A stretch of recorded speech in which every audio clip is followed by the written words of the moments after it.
très simple, mais que nous ne faisons pas attention. Il y a certains qui ignorent cet aspect de la vie. Il y a d'autres qui ne sont pas informés.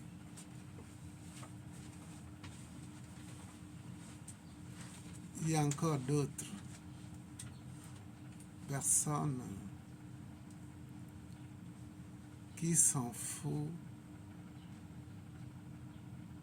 de l'information concernant cet aspect simple de la vie. Et cet aspect est un principe qui touche tous les règnes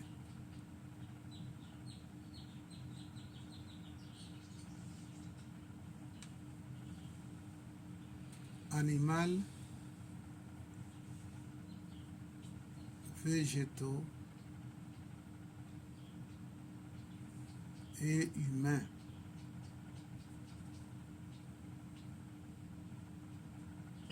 Beaucoup sont informés. Beaucoup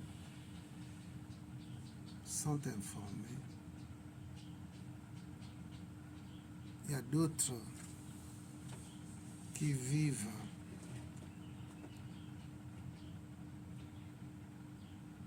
avec le doute, comme l'histoire de l'arche de Noé. Lors de la construction de cette arche-là, Noé, selon les Écritures bibliques, même si cette histoire-là est inventée, mais la vérité de cette histoire reste parce que ça fait partie de la vie de tous les jours des êtres humains. Malgré... Oui, entrez. Malgré l'information que Noé avait donnée, la population du temps, en disant qu'il devait avoir un déluge, que les gens puissent mettre la main sur les travaux qu'ils faisaient.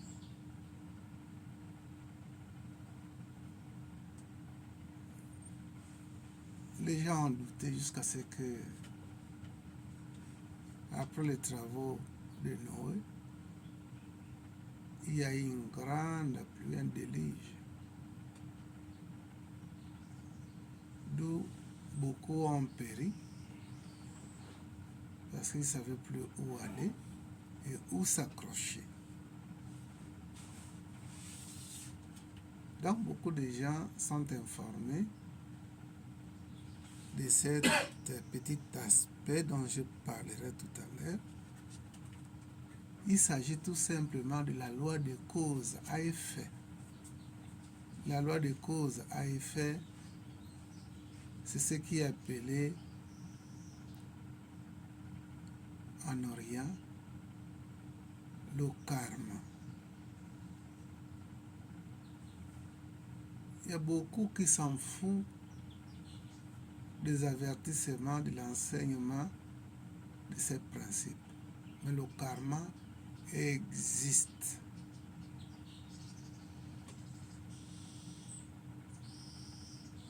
Le moment où le karma fait son retour, les gens commencent à grincer les dents par rapport à ces retours.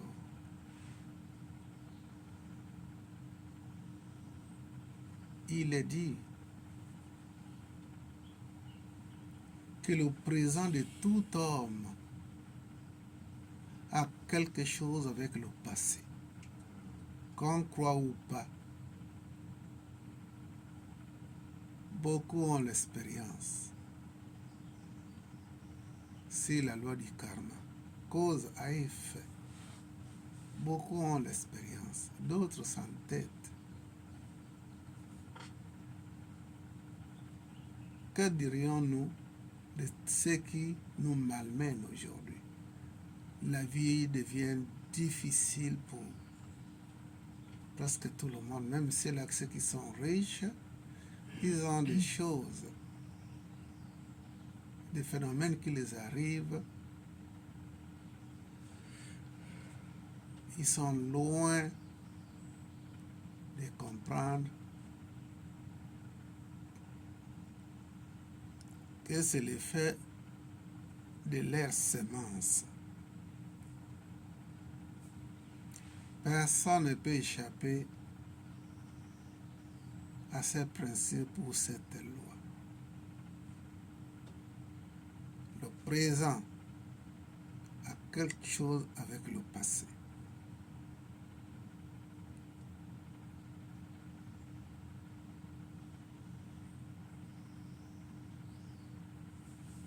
Il y a des personnes autrefois qui ont passé le temps à malmener les enfants d'autrui, à les rendre stériles. D'ailleurs, au Gabon, on sait que beaucoup, le baobab ou bien le fromager, en abattant ces fromagers, on a trouvé les slips des femmes, des hommes, les... Oui, vénérable. Les cadenas et autres. Les bics, même les trucs qui protègent les menstrues des femmes. Ils en ont trouvé ça au Gabon ici. Oui, ça marche aussi quand on fait ces histoires-là. Ça marche. Ça marche. Mais, enfin... Oui, vénérable. Et donc, on dira en conclusion que le karma ne marche pas. Donc, le karma n'existe pas. Oui. Donc, la cause n'est pas l'effet. Oui. C'est ce que ça veut dire. Voilà. Mais non. Digne nous dit Oui. que ça existe. Ça marche. Est-ce que vous êtes content de votre vie,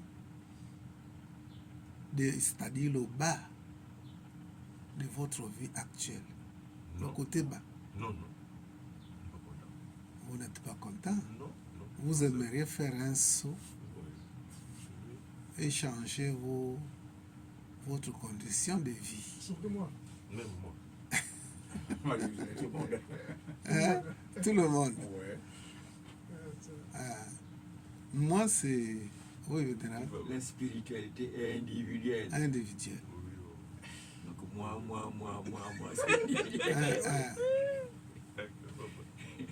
Oui, madame. Je voulais dire, donc ça veut dire que quand vous dites que le présent a quelque chose à voir avec le passé, ça veut dire que même ce que je n'ai pas fait, si c'est relié directement avec mes aïeux, moi, ça me rattrape moi, ça peut agir dans ma vie.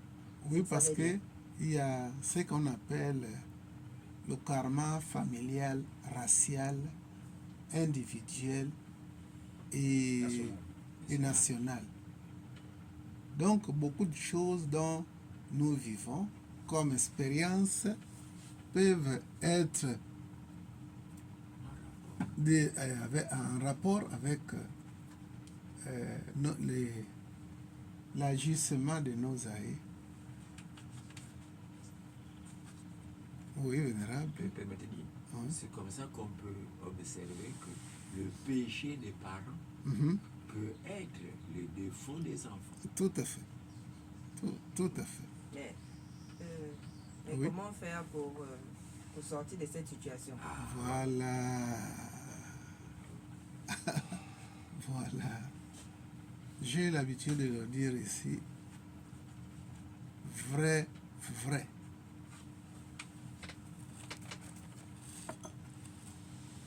un vin de palme, toujours il y a des dépôts. Est-ce qu'on est obligé de boire le liquide et les dépôts là au même moment? Est-ce qu'on est obligé de consommer les dépôts? Non. Non. On n'est pas obligé. On prend notre vin de palme, le dépôt, il y a d'autres qui avalent, il y a d'autres qui ne veulent pas consommer ça. On peut jeter ces dépôts-là. Après avoir consommé, bien sûr, le liquide. Le karma est comme ça. Lorsqu'on prend conscience que ma situation est mystique ou spirituelle, alors pour rompre cette situation, d'abord c'est la pleine conscience. On doit prendre conscience d'abord de nos problèmes. Et à partir de ce moment-là, on cherche la solution. La solution, c'est chez les anciens. Hein, les anciens avertis, les Nganga et autres. Hein? Les Nganga sages. Hein? Ils peuvent trouver la solution. On peut trouver aussi des vieux au village. Ils peuvent nous faire des travaux traditionnels et on sort de ça. Oui? Mais comment est-ce qu'on peut être sûr quand on n'a pas une double vision pour savoir que ce que le Gangala va te faire, c'est vraiment quelque chose de concret? Parce que j'ai souvent aussi entendu dire que les sorciers de la famille s'entendent avec le Ganga. Comment est-ce que toi qui es naïf, qui ne connais rien, tu vas pouvoir faire confiance à un Ganga et accepter le traitement qu'il peut te donner si toi, tu es naïf, tu ne connais pas. Oui. Comment être sûr vraiment que le travail qui va être fait va vraiment aboutir à quelque chose? Bon, en réalité, tout a une résonance. Lorsque nous avons fait un travail chez le Ganga, on ne doit pas s'attendre aux résultats immédiats. Beaucoup de gens ont changé beaucoup de Nganga. D'un Nganga à un autre Nganga, d'un Nganga jusqu'à ce qu'il va compter une dizaine ou plus. Et puis le 11e Nganga, il viendra de faire le travail. 2 jours après, vous voyez que ça marche et vous allez dire que c'est celui-là qui a fait le travail. Or, dans la loi de cumul, les Nganga là qui ont travaillé là-bas, tous n'ont pas été faux.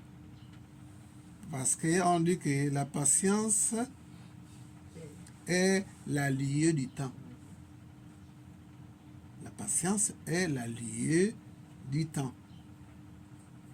Donc, tout respecte la loi du cycle. Vous avez le micro-ondes aujourd'hui. Si vous ne mettez pas votre ragoût au micro-ondes et que vous utilisez le four à gaz, ça prendra beaucoup plus de temps que micro-ondes. D'où la raison pour laquelle la patience doit rentrer, en effet, dans ce que nous avons fait chez le Nganga. Et comment savoir si le travail du Nganga là a marché? La patience. Pour ne pas se prostituer de Nganga en Nganga. Et le dernier Nganga, on va dire que c'est lui qui a fait le vrai boulot. Alors que les autres là ont fait le boulot. Mais c'est un problème du temps. Les étapes. Hein, les étapes. D'où des fois, on doit être patient. Et lorsque ce que nous voulons, nos souhaits, lorsque nous voyons que nous sommes arrivés à un niveau où on est convaincu que le travail du Nganga a été fait bien, c'est qu'il y aura des résultats tout de suite. Il y aura des résultats. Parce qu'il n'y a rien qu'on peut faire sans. Et même, disons, l'eau simple, c'est un grand médicament. Si seulement le guide et que nous prenons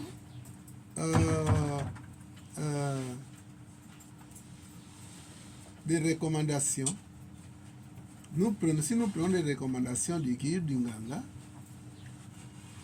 vous allez voir que ça va marcher. Par rapport à quoi? Par rapport aux résultats que vous allez voir dans votre vie. Vous avez dit que oui, on est naïf quelque part, c'est vrai. Si on n'a pas une certaine capacité développée en nous, on peut dire que le travail n'a pas marché, que le travail était faux. Et même dans la loi de l'attraction qui dit tout ce que nous pensons, nous émettons et cela nous revient. On peut rater l'occasion de voir les choses se réaliser en disant que ce qui a été fait est faux. Mais le Nganga ici, ce n'est qu'un nom qui a ses attributs.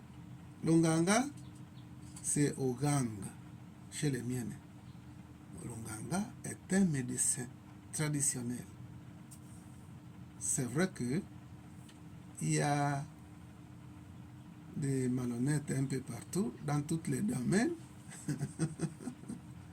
Vous savez une histoire au Carrefour, Léon. Un monsieur allait voir un Nganga parce qu'il avait des problèmes. Et le Nganga a dit qu'en tout cas, tes problèmes vont finir ici. Qu'est-ce que le Nganga l'a fait? Il a pris du charbon. Il a pilé ça, il a fait le bain avec ça. Quelques jours plus tard, le type a trouvé des millions dans le PMJ. Or, le type, lui, faisait ça parce que, bon, il n'y a que ça qu'il avait comme outil. Mais ça a marché. La foi aussi doit accompagner le processus. Merci. Mais le type s'est retrouvé avec des millions, avec le bain de quoi? Du charbon. Hein? Bien pilé et aspergé dans le seau. Vous voyez? Donc, tout ce qu'on aura à faire dans la vie, notre foi doit rentrer dans ce travail-là. Donc,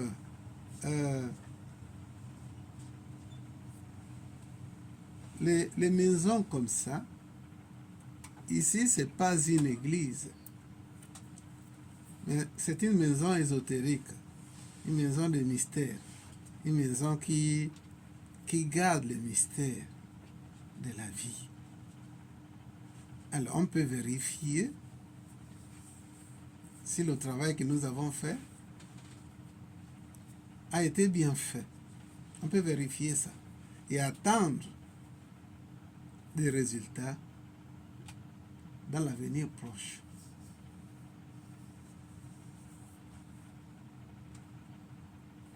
D'où la raison pour laquelle, quand on fait quelque chose, on ne doit pas mettre une portion de doute dedans. Oui, Moupa? Oui, professeur. Donc, si on fait un travail ici, là, on peut vérifier si c'est... Bien sûr ça qu'on marche. peut. Oui, il y a des méthodes de vérification. Si ça marchait ou ça va marcher, il y en a. Ah, d'accord. Donc, Ouais. par rapport à sa question, moi, je voyais la question peut-être dans un autre sens. C'est-à-dire, quand on est devant un Nganga, est-ce qu'il y a quelque chose qui peut nous avertir que non, on est devant un faux Nganga? Oui. Si vous un avez... bon Nganga? Oui, bien sûr. Nous avons, chacun de nous a quelque chose qu'on appelle le discernement. Le discernement, ça ne s'achète pas au marché ou bien dans les grands comptoirs. Le discernement est en nous. Il faut développer ça. Le discernement peut vous permettre de savoir que je suis devant un aventurier. Le discernement, c'est dans chacun de nous.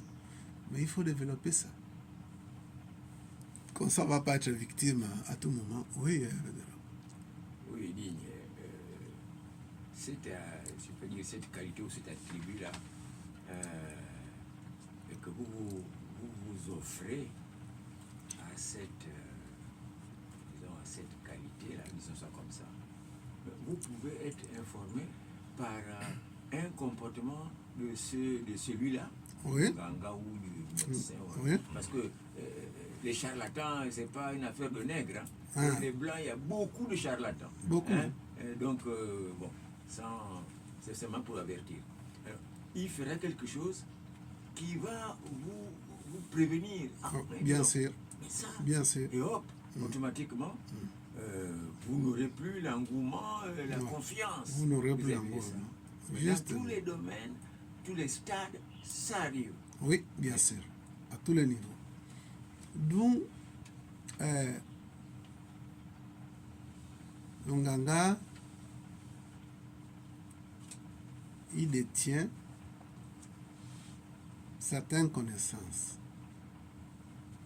Mais dans tout ce monde-là, il y a un côté glissant.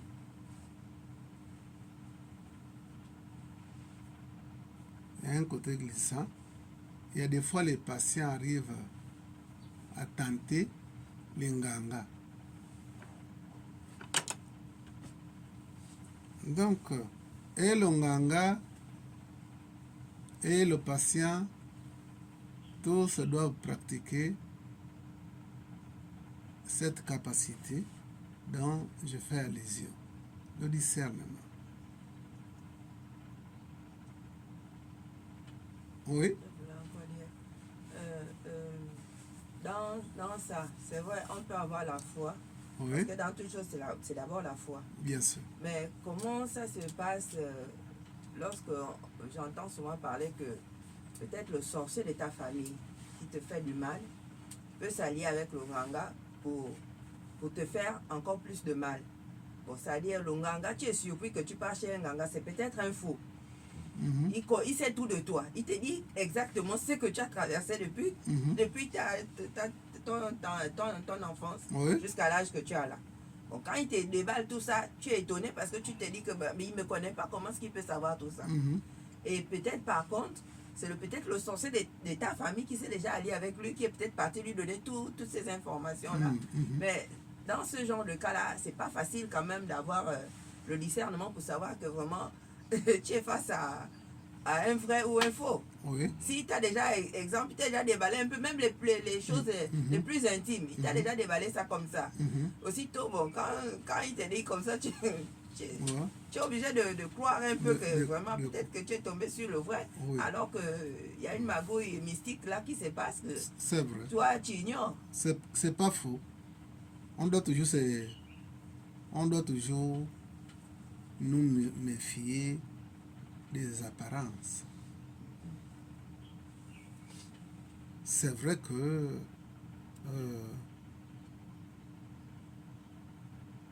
c'est vrai, comme on le dit, que tout ce qui brille n'est pas l'or. Donc on doit toujours... L'Esprit Saint n'est pas une propriété privée de quelqu'un, des Occidentaux par exemple, ou bien des pasteurs ou des prêtres. Ce n'est pas leur propriété privée, ce n'est pas leur champ privé. Donc même un Mandjango peut invoquer le Saint-Esprit. Et il sera ici et maintenant. Il sera là. Donc on doit tout faire avec une petite capacité de sonder.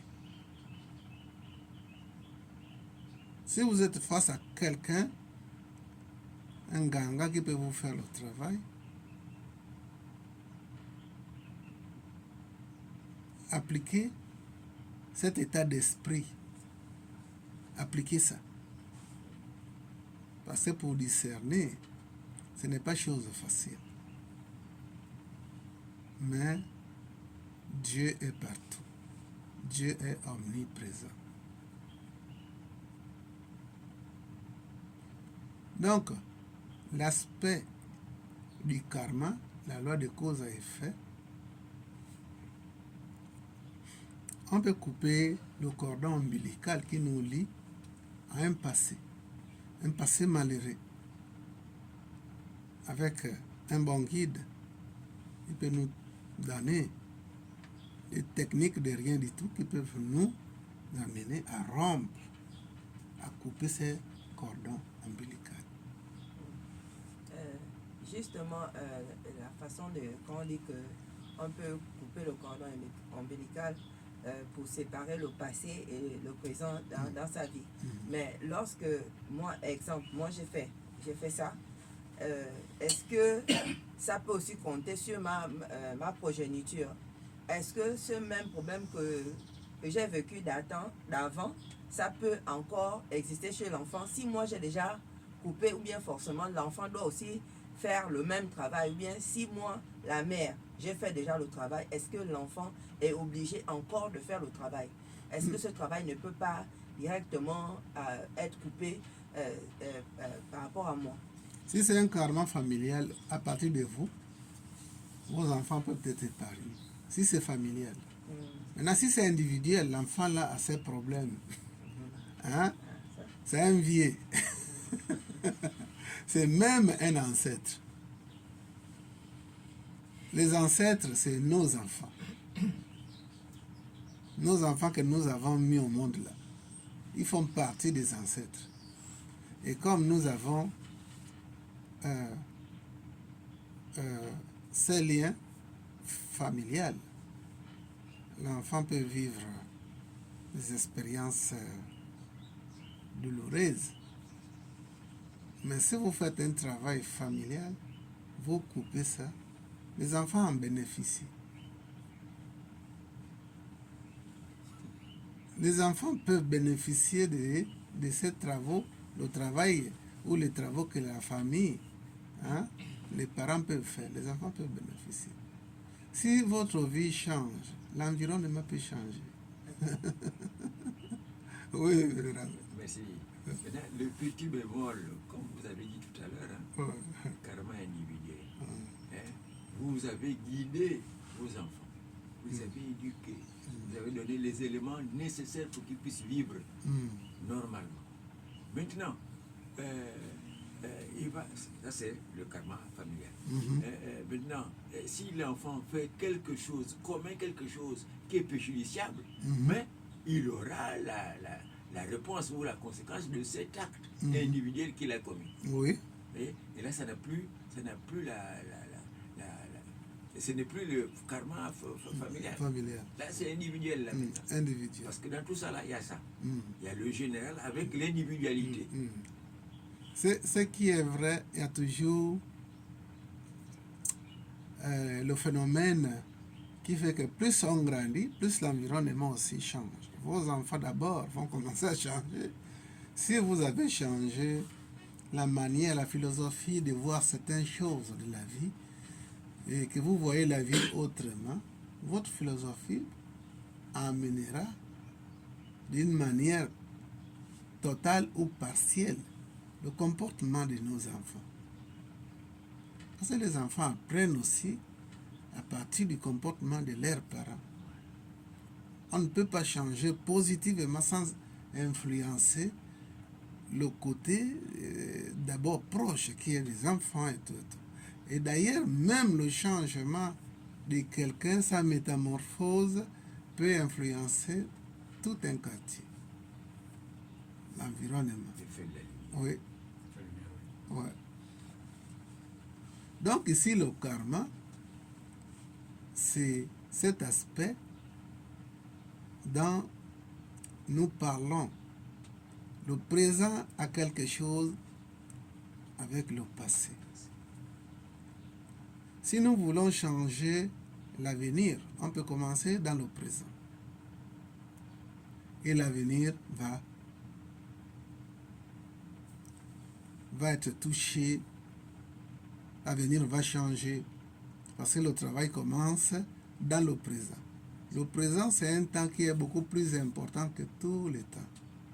Donc on peut changer l'avenir en modelant notre présent.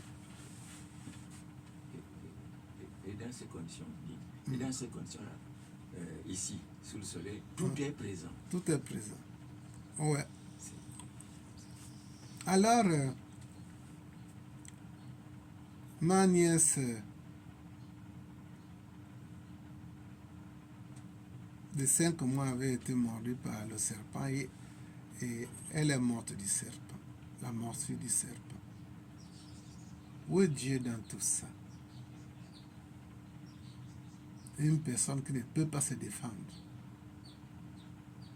Maintenant, nous dirions que bon, c'est des sorciers, c'est l'œuvre des sorciers, d'accord. Mais où est Dieu dans tout ça? Même si c'est l'œuvre des sorciers, où est Dieu dans tout ça? Et si c'est naturel, où est Dieu dans tout ça? Il semble que c'est des personnes faibles, normalement,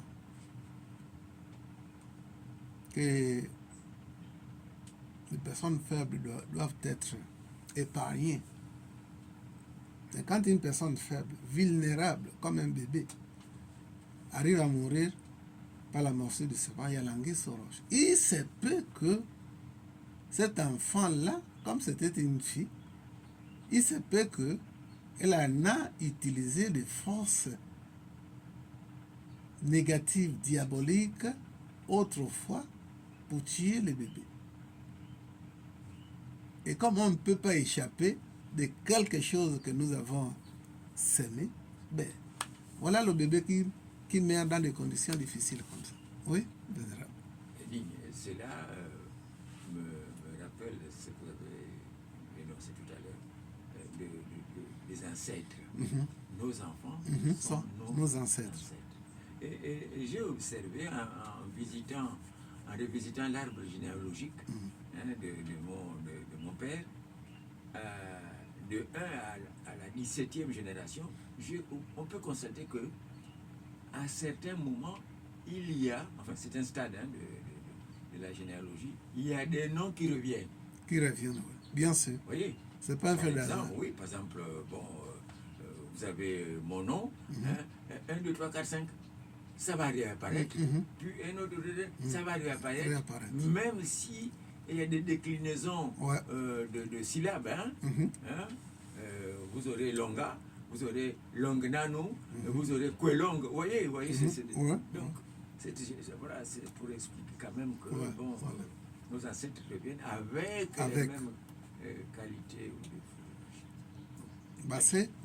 Merci. Oui. On peut dire aussi que, si exemple, quelqu'un tué par un couteau, dans ses vies passées, il a fait le même geste. Oui.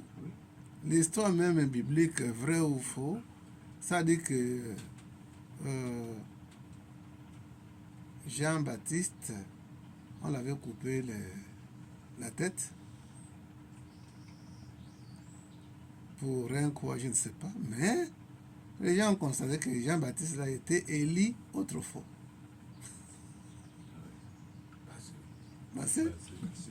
C'était Élie, et voilà qu'il a payé ça en Jean-Baptiste. Oui. Merci, ça me rappelle un certain... vous voyez, lorsque vous, à un certain moment de votre vie, là, présente, là, lorsque d'abord cette image vous reviendra. Si vous travaillez un peu, ça vous revient. C'est comme ça que vous avez une attitude soit de rejet, lorsque c'était mauvais, soit de positive, vous aimez, quoi. Vous aurez peur du serpent. Du serpent, justement. Vous allez voir, à un certain moment, on vous montre que, attention, vous avez utilisé le couteau, vous avez assisté ou bien été égorgé. Tout. Ça arrive. Il m'est arrivé ici, où je dormais, et je me suis réveillé avec un bruit dans la tête. C'était quoi? Le cafard est rentré dans mon oreille. Qui devait coûter la chirurgie, l'opération et tout. Pour que ce cafard-là puisse sortir de là. C'était grave. je vivais l'enfer. Oui, Le cafard dans ton oreille. il n'a jamais- Et le bruit qu'il fait là-bas, ça te prend tout le cerveau. Oh, Bien sûr. Alors, supposons que je mourrais avec ça. Le cafard devait être mon ennemi numéro 1 aujourd'hui. Comme beaucoup de gens avec les rats et tout. J'ai un fils ici, là. Lorsque le rat, il voit seulement le rat, tous les états, il a tous les états. Il monte, il descend, il saute. Oui. Pourquoi tu voulais dire quelque chose? non, je voulais dire que dans l'histoire du cafard, là, c'est un karma que vous avez. C'est un karma, mais que le dharma a pris le dessus. Parce que nous avons le karma, nous avons le dharma. Ce n'est pas seulement le mal que nous avons fait dans le passé, nous avons les actions positives. Donc on doit bénéficier de ces actions positives. Et je voulais demander, Oui. nous sommes un peu dans ce même sens-là. Ça veut dire que, comme vous dites que ce sont nos enfants sont nos ancêtres, ça veut dire que, exemple, si moi j'ai fait un enfant et que je lui donne à cet enfant le nom d'une personne peut-être qui tuait ou qui faisait la sorcellerie, est-ce que à travers ce nom-là, ça peut aussi se répercuter sur mon enfant? Oui, on dit que tous les noms ou les prénoms ont leurs attributs. Ah, donc je peux plus donner. Donc, d'où la raison pour laquelle, lorsque vous mettez au monde, ne donnez pas n'importe quel nom parce que vous voulez conserver la mémoire ancestrale. Il faut toujours s'interroger.